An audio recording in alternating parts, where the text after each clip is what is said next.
आज हम बहुत ही अद्भुत विषय को देख रहे हैं जिसका नाम है बुद्धि। हमने तो लगभग 12 से 15 साल बिताए हैं और हम इस बीच अलग अलग पढ़ाई में से होकर गए हैं और कि हम कुछ सर्टिफिकेट पाएं और फिर अंत में हमें किसी तरह का कोई काम मिलता है या फिर नौकरी मिलती है कि केवल पैसा कमाएं। बस यही जिससे हम खर्च करते हैं और कई बार खर्च नहीं करते हैं। ये तो ऐसी बड़ी बात है जो कि परमेश्वर हमेशा ये चाहता है कि हमारे पास में हो, वो है बुद्धि। परिस्थितियां हमेशा सामने आती हैं और जानकारी तो बहुत ज़्यादा बढ़ चुकी है पूरे संसार में, लेकिन ज़्यादातर लोगों के बीच में केवल अभी इस समय बुद्धि की ही कमी है। और इसलिए नीति वचन अध्याय 4 वचन 7 से 9 में आप बुद्धि के बारे में इस तरह से संदर्भ देखते हैं। ये कहता है, बुद्धि श्रेष्ठ है, इसलिए उसकी प्राप्ति के लिए यत्न कर। जो कुछ तू प्राप्त करे उसे प्राप्त तो कर, परंतु समझ की प्राप्ति का यत्न घटने न पाए। उसकी बढ़ाई कर, वो तुझको बढ़ाएगी। मतलब आप उन्नति पाएंगे, संपन्न होंगे, आगे बढ़ेंगे। फिर जब तो उससे लिपट जाए तब वो तेरी महिमा करेगी। ये सबसे व्यवहारिक है आपके जीवन में कि आप आदर पाए, महिमा पाए, और वो तेरे सिर पर शोभायमान भूषण बांधेगी और तुझे सुंदर मुकुट देगी। इस तरह से ये कहता है। बुद्धि में यही तो क्षमता उसके भीतर में होती है कि वो ये करती चली जाए। अगर आप उसे खोजते हैं तो वो आपके साथ यही करेगी। बुद्धि ये सबसे मुख्य है। और फिर आगे ये कहता है कि ये तो बुनियाद है आपके लिए। अगर आप एक बिल्डर के पास में जाए जो आपके लिए किसी तरह की बिल्डिंग बनाए, तो सबसे पहले उसे क्या करना है कि वो बुनियाद बना दें। वो आपकी योजना और आपके विचारों को सुनते हैं और वो आपको उस बिल्डिंग की बुनियाद के बारे में बताते हैं। जानते हैं आखाती देशों में वहाँ पर तो केवल रेत है, रेत है और रेत है, बस रेत के नीचे रेत है। और कई बार तो वहाँ पर कितने तुम्हें मील गहरे में केवल रेत है, समुंदर जैसी, बिल्कुल वैसे ही। और उनके पास में एक सिस्टम है जिसे पाइलिंग सिस्टम कहते हैं। वहाँ पर सबसे पहले बुनियाद बनानी है। वहाँ पर बड़ी बड़ी बिल्डिंगें हैं, जैसे कि संसार की सबसे बड़ी बिल्डिंग है आज के दिन देखा जाए तो उतनी बड़ी बिल्डिंग की सच में ज़मीन में कई मील तक गहरी बुनियाद बनाई गई है। खैर, मैं आपको ये बताना चाहता हूँ कि अगर आप कुछ जापान के बारे में समझते हैं कि कंजाई एयरपोर्ट जो है वो तो सच में स्प्रिंग बोल्ट और नट पर बना है, और वो तो समुद्र किनारे होने के कारण है। जब भी वो पानी में डूबने लगता है तो वो नट बोल्ट को ऊंचा उठाते हैं ताकि समतल हो। और इसलिए बुनियाद बहुत ही महत्वपूर्ण है आपके जीवन में, जबकि वहाँ पर स्प्रिंग बोल्ट्स और नट्स हैं। अगर आज आपकी बुनियाद में आपको किसी तरह की समस्या है तो ये परमेश्वर के साथ में संभावना है कि उसे उठाए और समतल करे, कि आपका जीवन वापस समान स्तर पर आ जाए और आप फिर से संपन्न होने लगे। आमेन। और इसलिए बुद्धि होना तो सच में बहुत ही महत्वपूर्ण बात है कि बुद्धि पाए, बुनियादी बातों में बुद्धि रखें। और सारी बातें ये तो बुद्धि से शुरू होती है। जब परमेश्वर ने संसार को बनाया, उसने शुरू किया। नीति वचन 3 में आप ये पाएंगे, परमेश्वर ने बुद्धि से सृष्टि की रचना की और बुद्धि सबसे महत्वपूर्ण है। ये तो एक वरदान है, लेकिन इसे दिया जाना चाहिए। आप इसे ले नहीं सकते हैं। जिसके पास ये वरदान है वही वरदान देता। और ये वरदान किसके पास है? परमेश्वर के पास वरदान है, वो ये आपको दे सकता है। और इसलिए बुद्धि तो ये योग्यता है कि हम प्रकाशन पाए दूसरी बातों की। देखिए, ऐसी बहुत सी बातें हैं जो कि आपके सामने लेकर आती हैं कि यहाँ अलग अलग जगह पर 4 चर्च की देखभाल करना, और यहाँ तक कि अलग अलग देशों में चर्च होने के कारण उनके नियम अलग हैं। अरब देशों में ये तो बिल्कुल अलग हैं, वहाँ पर के लोग अलग हैं। वहाँ पर बहुत से फिलिपिनो लोग आते हैं, कुछ अरब लोग आते हैं, और भारत देश के हर एक भाग से अलग अलग लोग आते हैं, वो वहाँ पर आए हैं। लेकिन यहाँ पर बहुत ही सरल है उन चर्च की तुलना में, क्योंकि यहाँ पर हैदराबाद में सभी लोग हैं जो कि एक ही भाषा बोलने वाले हैं, जो सुंदर तेलुगु भाषा है। ये अच्छी बात है। लेकिन वहाँ पर हमें बहुत सी अलग अलग बातों में से होकर जाना पड़ता है। कई बार वहां पर अलग अलग लोगों से व्यवहार करना पड़ता है। आपको उससे निपटने के लिए प्रभु की बुद्धि चाहिए, और इसलिए ये तो प्रकाशन है, ये प्रकाशन है जिसके कारण आप उन सारी बातों के परे देख सकते हैं जो दिखाई देता है, और फिर वहां जो दूसरे लोग देखते हैं उससे अलग देख सकें, पूरी बात को अच्छे से जानें। बहुत से लोग अपने मत रखते हैं, बहुत से लोग अपने विचार बताते हैं, वो सोचते हैं और इसलिए वो अपने विचार बता सकते हैं, लेकिन इन सारी बातों से पार जाना यानी मुख्य बात तक पहुंचना, यानी सारी रुकावट से पार होकर, यानी बाहरी बात को छोड़कर बिल्कुल असल में चले जाना, इसके लिए प्रभु की बुद्धि चाहिए। आमेन। और इसलिए यानी बुद्धि तो जो कुछ भी वहां है उसके बारे में प्रकाशन पाना है और भविष्य को जानना है, और साथ में ही भीतर में देखते जाना है। ये महत्वपूर्ण है। ये तो 360 डिग्री में देखना है उस पूरी परिस्थिति को, या दूसरे शब्दों में कह सकते हैं जैसे पक्षी देखता है उस पूरी परिस्थिति को, या सटीकता से कहे तो ये उस परिस्थिति के बारे में परमेश्वर का दृष्टिकोण है। आमेन। बुद्धि तो सही दृष्टिकोण रखना है सही समय पर। आमेन। देखिए, ये तो पूरी तरह से अलग होता है जबकि आप सड़क पर खड़े होते हैं और आपके सामने की बातों को देखते हैं, लेकिन जब आप उस टेरेस पर जाते हैं या 8वीं मंजिल पर जाते हैं तो अलग तरह से पूरा देख सकते हैं।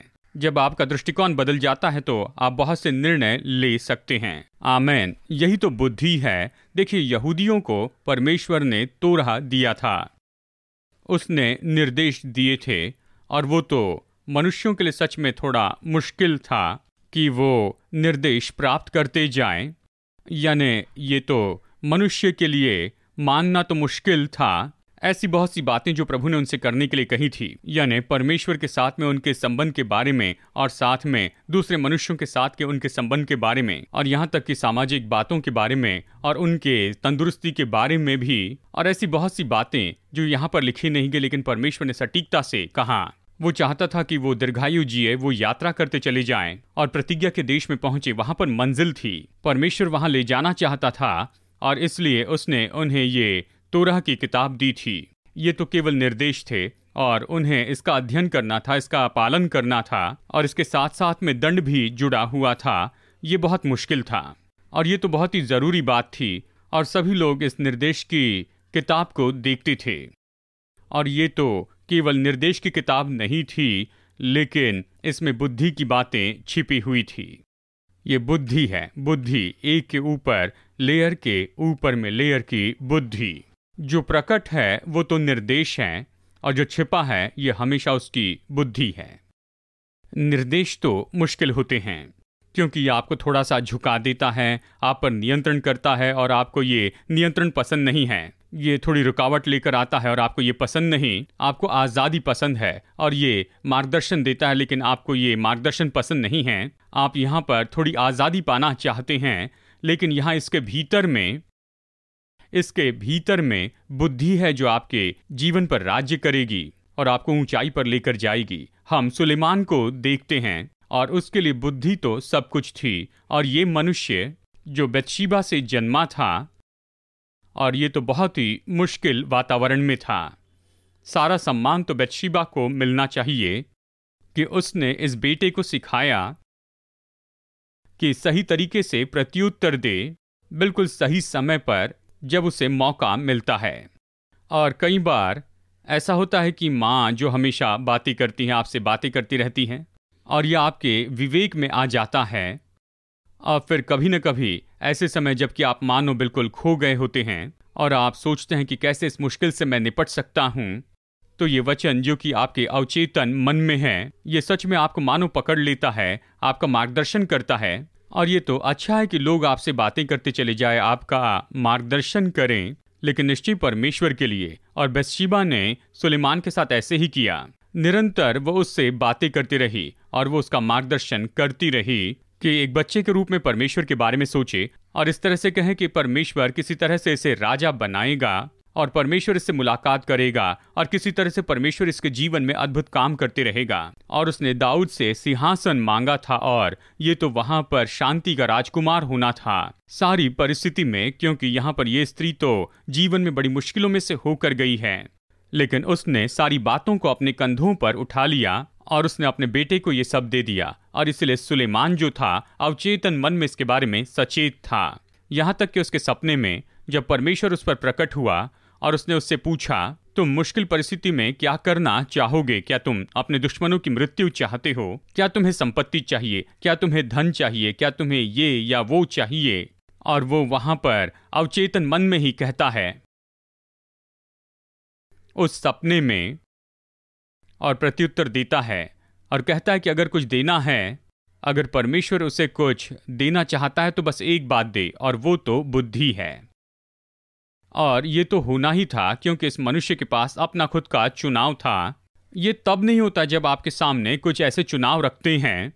ये मनुष्य तो निश्चित था कि उसे क्या चाहिए, और परमेश्वर ने पहले राजा में उसे यहाँ पर इस तरह से उत्तर देते हुए कहा, क्योंकि तूने इन बाकी बातों को नहीं मांगा, इसलिए, यानी कल्पना कीजिए, ये तो उसका चुनाव था, वो देशों को मांग सकता था, क्योंकि तुमने कोई संपत्ति नहीं मांगी, क्योंकि तुमने कोई धन नहीं मांगा है, और इसलिए कि तुमने महिमा नहीं मांगी, तुमने ये और वो नहीं मांगा, और तुमने कुछ अलग मांगा है, और वो तो बुद्धि है। तो मैं तुम्हें वो भी देता हूँ जो तुमने मांगा नहीं है। और इसीलिए बुद्धि सबसे महत्वपूर्ण होती है, जो सारी बातों की बुनियाद है। आमीन, हालेलुया। देखिए, सुलेमान के जीवन में जैसे उसने इस सपने को देखा था, उसने परमेश्वर से मुलाकात की, और मानव बुद्धि उसे सपने के माध्यम से दे दी गई थी। वो अपने जीवन में उसे महसूस करने लायक रूप में देख तो नहीं पाया था, लेकिन फिर अचानक आप इसी अध्याय में देखते हैं कि यहाँ पर वो किसी बड़ी मुश्किल का सामना करता है, जो कि बहुत ही मुश्किल बात थी।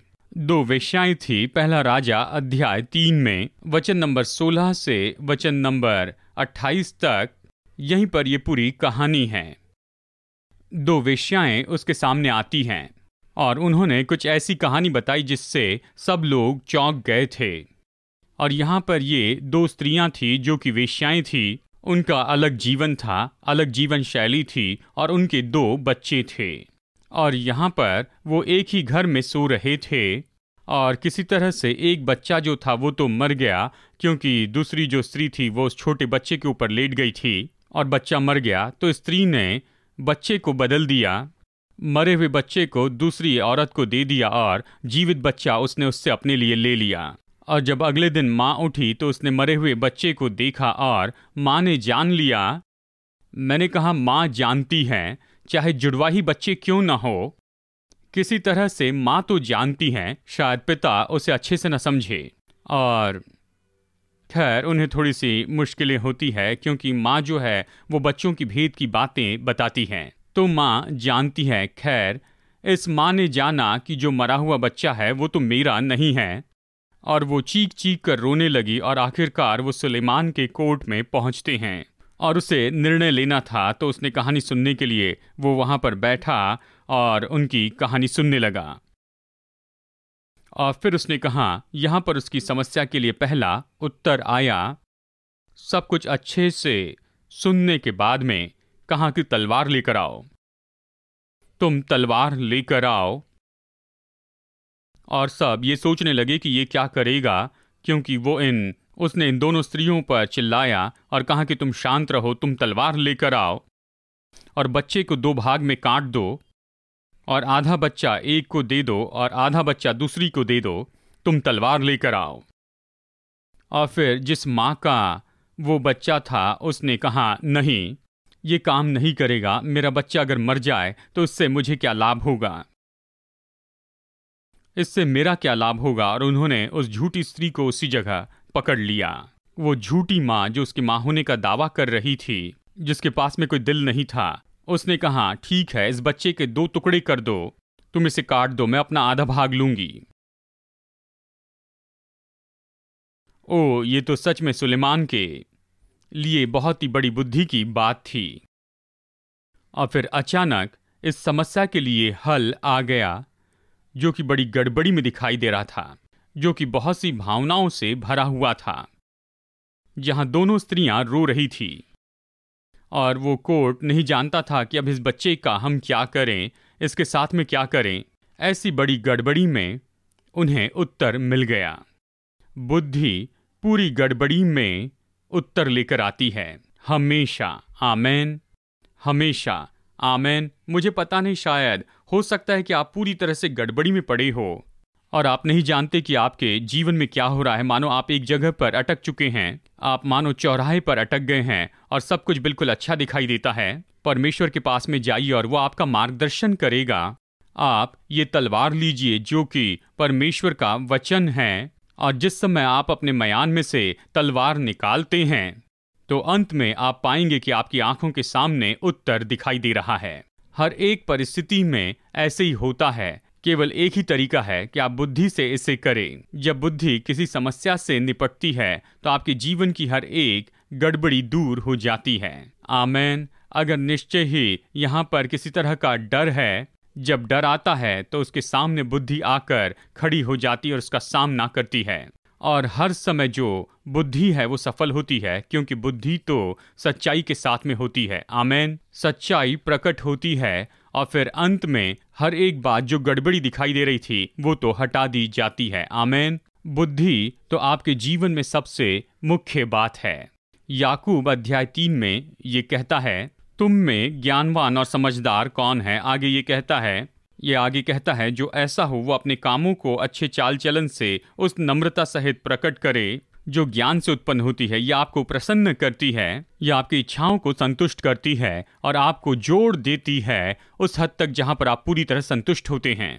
और हो सकता है कि शायद परमेश्वर की बुद्धि से आप प्रसन्न हो सकते हैं, और इसलिए यहाँ पर अगला वचन कहता है कि ऊपर से जो बुद्धि है ये तो पवित्र, मिलनसार और कोमल होता है, और बुद्धि तो मृदुभाव और दया से भरी हुई होती है, और बुद्धि तो अच्छे फलों से लदी हुई और पक्षपात और कपट रहित होती है। इसमें ढोंग नहीं होता है। और ये तो बुद्धि के 7 महत्वपूर्ण दृष्टिकोण बताए हैं।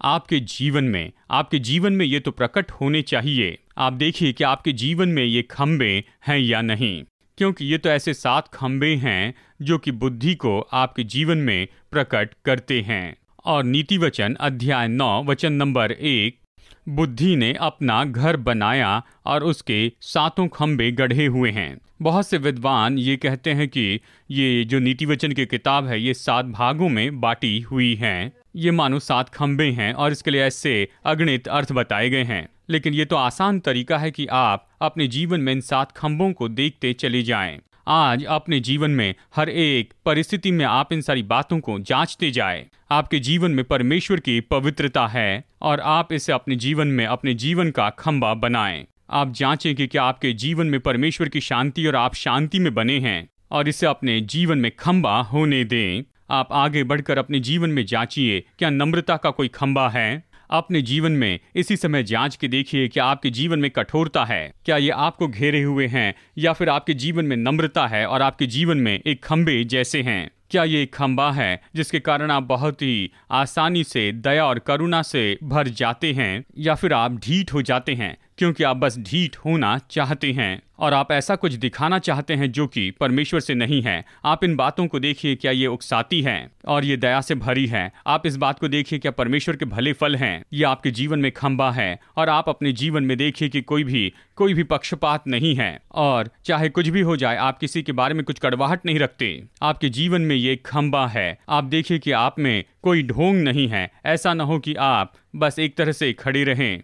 लोगों के सामने नहीं, लोग आपका न्याय करेंगे, शायद लोग आपको ढोंगी कहें, लेकिन इसका कोई अर्थ नहीं बनता है। अगर परमेश्वर कुछ कहता है इसका अर्थ रहता है, और आप कुछ कहते हैं और इसका अर्थ होता है। देखिए, आप अपने आप में सच्चे हैं ताकि आज आपके जीवन में ये खंबा हो। और इसे देखिए, ये तो 7 खंबे हैं जो होने चाहिए। बुद्धि ये लोगों के जीवन में 7 खंबों से बनी होती है। और फिर आगे ये कहता है कि अगर किसी को बुद्धि की घटी होती है तो आपके पास अधिकार है कि परमेश्वर से मांगे, क्योंकि बुद्धि के बिना आपका अस्तित्व नहीं है। बुद्धि तो एक वरदान है और बुद्धि को देने वाला तो परमेश्वर है, और बुद्धि को प्राप्त करने वाले आप हैं। चाहे किसी भी परिस्थिति में हो, आपको बुद्धि चाहिए। किसी तरह से मैं इस बात को नहीं समझ पाता, मैं नहीं जान पाता सारी बातों को, लेकिन देखिए, हर एक बात के लिए मैं परमेश्वर के सामने जाता हूँ, कहता मुझे बुद्धि दे प्रभु, बुद्धि दे, और वो आपके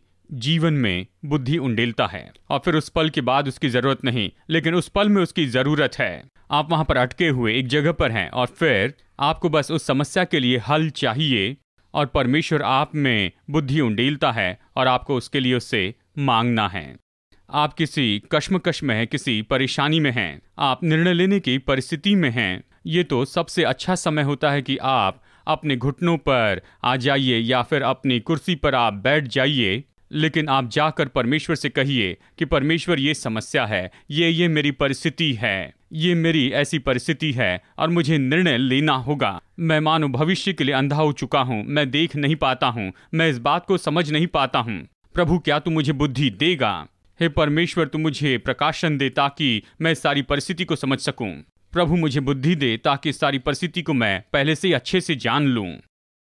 परमेश्वर आपके साथ इस तरह से काम करता है और आपको आगे लेकर जाता है। जब मूसा वहां पर खड़ा था और सामने लाल समुंदर था, वहां पर उनके सामने बड़ा लाल समुंदर फैला था और वो तो वहां पर बीच में फंसे थे। उसे पता नहीं था कि क्या करें और लोगों ने पत्थर उठाए थे कि उसे मार दे। और वो समस्या को लेकर परमेश्वर के सामने गया और कहा कि इस लाठी को समुंदर पर उठा, और फिर लाल समुंदर बढ़ गया और फिर परमेश्वर ने हल दिया। मुझे पता नहीं कि आप ऐसी परिस्थिति में से गए हैं। और मत्ती अध्याय 12 में आप पाएंगे कि यीशु मुड़कर मानो आपसे ये कहता है कि जो बुद्धि की सामर्थ के बारे में समझता है उससे भी महान तो यहाँ पर तुम्हारे सामने है। क्या वो यहाँ है? क्या वो यहाँ है? वो यहाँ पर आपकी बगल में है। सुलेमान से भी जो महान है वो यहाँ है। और वो कौन है? वो है यीशु जो यहाँ है। अगर आपका मार्केट खत्म हो रहा है तो मेरा यीशु तैयार है, वो इसे आपके लिए बदल सकता है। अगर आपकी पढ़ाई किसी समस्या में आ चुकी है, मेरा यीशु तैयार है, वो इसे आपके लिए बदल सकता है। और कुलुसियों अध्याय 2 वचन नंबर 3, यानी यीशु में ये छिपे हैं, यानी ये किस में छिपे हुए हैं? जिसमें बुद्धि और ज्ञान के सारे भंडार छिपे हुए हैं। सारे भंडार, सारे का मतलब सब। मुझे पता नहीं आप किससे लड़ रहे हैं और आपको कहां पर कश्मकश है, लेकिन बुद्धि तो केवल यीशु में है। समस्याओं का सारा हल तो यीशु में है। और पहला कुरिन्थियों 1:30 कहता है, परंतु उसी की ओर से तुम मसीह यीशु में हो, जो परमेश्वर की ओर से हमारे लिए क्या बना और वो हमारे लिए बना गया। सबसे पहली बात यह है, ये तो मुख्य बात है जो कि हम सबके लिए है, वो हमारी बुद्धि ठहरा। आप अनजान नहीं हो सकते हैं, आप मूर्ख नहीं हो सकते हैं। यीशु मसीह को पाने के बाद में आप फिर से वही गलतियां नहीं कर सकते हैं, फिर वही गलतियों में नहीं रह सकते हैं। आप उसी जाल में फिर से नहीं फंस सकते हैं। आप उन्हीं गलतियों को बार बार नहीं दोहरा सकते हैं। अगर यीशु आपके जीवन में है तो आपके जीवन में गरीबी फिर कभी नहीं रह सकती। आमेन। और वो कहता है कि वो तो बुद्धि ठहराया गया किसके लिए? हमारे लिए, हमारे लिए। हालेलुया। तो ये यहाँ पर अद्भुत रीति से कहता है कि स्वर्ग में जो कि सबसे महत्वपूर्ण था, वो इसीलिए गिरा क्योंकि वो परमेश्वर की जगह प्राप्त करना चाहता था। और उसके पास में तो समझ थी बहुत सी बातों की, वो बहुत तरीके से अपने अंदर में धूर्त था और इसलिए वो यीशु के सामने आता है और हर बात में उसने रुकावटें और दूरियां लानी चाहिए और यीशु की सेवकाई में जितनी हो सके उतनी मुश्किलें उसने लानी चाहिए। और फिर अंत में यीशु मसीह क्रूस पर चढ़ाया गया। उसने उपयोग किया उन याजकों का जो उन दिनों में थे, उन दिनों के राजा की सेना का उसने उपयोग किया। उसने इन सारी ताकतों को एक साथ में लाया और फिर अंत में वो दिन आया जब वो क्रूस पे चढ़ाया गया और सब लोग वहां पर चीख चीख कर ये कह रहे थे, इसे क्रूस पर चढ़ाओ, क्रूस पर चढ़ाओ। और उसके पीछे चलने वाले सब बिखर गए और वो अकेला रह गया। ये यीशु मसीह अकेला था और उस समय नरक में मानो सब हंसने लगे। और आप निश्चय इस बात को देख सकते थे कि वहां पर स्वर्ग में भी बड़ी हंसी आई। और ये तो बस मजाक उड़ाना था क्योंकि नरक में उस समय हंसी थी कि उन्होंने ये सफलता पाई थी कि यीशु को क्रूस पर चढ़ाकर मार दिया है और उसे क्रूस पर चढ़ा दिया। लेकिन ये तो बस कुछ पल के लिए था और ये तो बस कुछ ही समय के लिए था। लेकिन उसके बाद में उन्होंने स्वर्ग से बहुत बड़ी हंसी की आवाज सुनी, इसी बात के लिए, इसी अवसर के लिए। और स्वर्ग इस बात को तो जानता था कि निश्चय ही आपके मुंह पर भी हंसी होगी, कि परमेश्वर की जो हंसी है वो तो आपके मुंह पर होगी। क्योंकि अब ये जो संसार के हाकिम थे जिन्होंने उसे वहां पर क्रूस पे चढ़ाया, और ये तो परमेश्वर की छिपी हुई क्या थी, ये परमेश्वर की छिपी हुई बुद्धि थी। ये तो परमेश्वर की छिपी हुई बुद्धि थी कि आपके मुंह में उस हंसी को वापस लेकर आए और नरक के उस आनंद को दूर कर दे। जब इस संसार के हाकिमों ने यीशु को क्रूस पर चढ़ाया, और ये कहता है, यहां पर कहता है कि जो सिद्ध है उनके बीच में उसने कैसे बुद्धि की बातें कही। ये तो इस संसार की बुद्धि नहीं है, क्योंकि ये इस तरह से हुआ है कि जब यीशु क्रूस पर चढ़ाया गया तो परमेश्वर प्रसन्न हुआ, क्योंकि वो आपके चेहरों पर मुस्कान को देख सकता था और स्वर्ग आपसे भर जाएगा। Hallelujah, hallelujah. बुद्धि यही तो कर सकती है। और आज मैं नहीं जानता हूं कि आपके जीवन में क्या हो रहा है। आपको परमेश्वर से मांगना होगा। परमेश्वर से मांगे बिना आप इसे नहीं पा सकते हैं। यह आपके डीएनए में ऐसे नहीं आता है, और ना ही आपके माता पिता बहुत बुद्धिमान है इसलिए आएगा, या फिर इसलिए कि वो बहुत ही बुद्धिमान हैं और उन्होंने किसी तरह से कोई पीएचडी की है। बुद्धि डीएनए में नहीं बहती है। शायद ज्ञान ऐसी बात हो सकती है जो दी या सीखी जा सकती है, लेकिन बुद्धि तो ऐसी बात है, आपको ये चाहिए। ये तो सबसे मुख्य बात है। आप इसे ऐसे ही नहीं पा सकते हैं। आप 10वीं में या फिर 10वीं करके इसे नहीं पा सकते हैं, या फिर आप किसी भी कॉलेज में जाकर पढ़े होंगे, या आपने जो भी डिग्री की है, या फिर बहुत सी डिग्रियां आपने ली होगी। बुद्धि इस तरह से काम नहीं करती है, और ये तो आपके सिलेबस में भी नहीं है कि आप इसे लेते चले जाएं। लेकिन बुद्धि के बिना आप कुछ ज्यादा नहीं कर सकते हैं।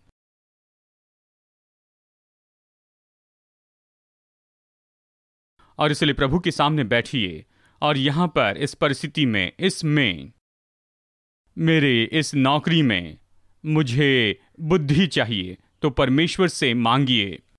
अपने उद्धारक प्रभु यीशु मसीह से बुद्धि मांगिए और वो आपको देगा। आमीन। आप बैठ जाइए, अपने कमरे में कहीं पर बैठ जाइए, कहीं पर किसी कोने में, सड़क पर, किसी भी जगह, कहीं भी बैठ जाइए, कोई फर्क नहीं पड़ता। और बस कहिए, बुद्धि, क्या तुम इस परिस्थिति से निपट लोगी? हे मेरे परमेश्वर, इस परिस्थिति के लिए मुझे बुद्धि दे, मैं इस परिस्थिति के लिए उत्तर पाऊं। और परमेश्वर बड़ी खुशी से आपको ये दे देगा। अगर आपको 1 किलो बुद्धि की जरूरत है इस समस्या से निपटने के लिए, तो आपको 5 किलो देगा, ताकि इस समस्या को आप लात मार के निकाल दे। आमीन। वो इसी तरह काम करता है, वो ऐसे ही काम करता है। आप देखेंगे वो आपने जितनी बुद्धि मांगी है उससे भी बढ़कर देता है। जो आपको चाहिए उससे बढ़कर देगा। ये प्रभु का अद्भुत तरीका है। हर एक बात में वो आपको बुद्धि देता है, और आप इसे प्राप्त कर सकते हैं क्योंकि आप परमेश्वर से जन्मे हैं। हालेलुया। आज हमारे साथ संगति के लिए आपको न्योता देते हैं कम्युनिटी चर्च ट्विन सिटी में हर रविवार सुबह 9 बजे की सभा में। चमत्कार आपका इंतजार कर रहा है। आइए और आशीष पाइए।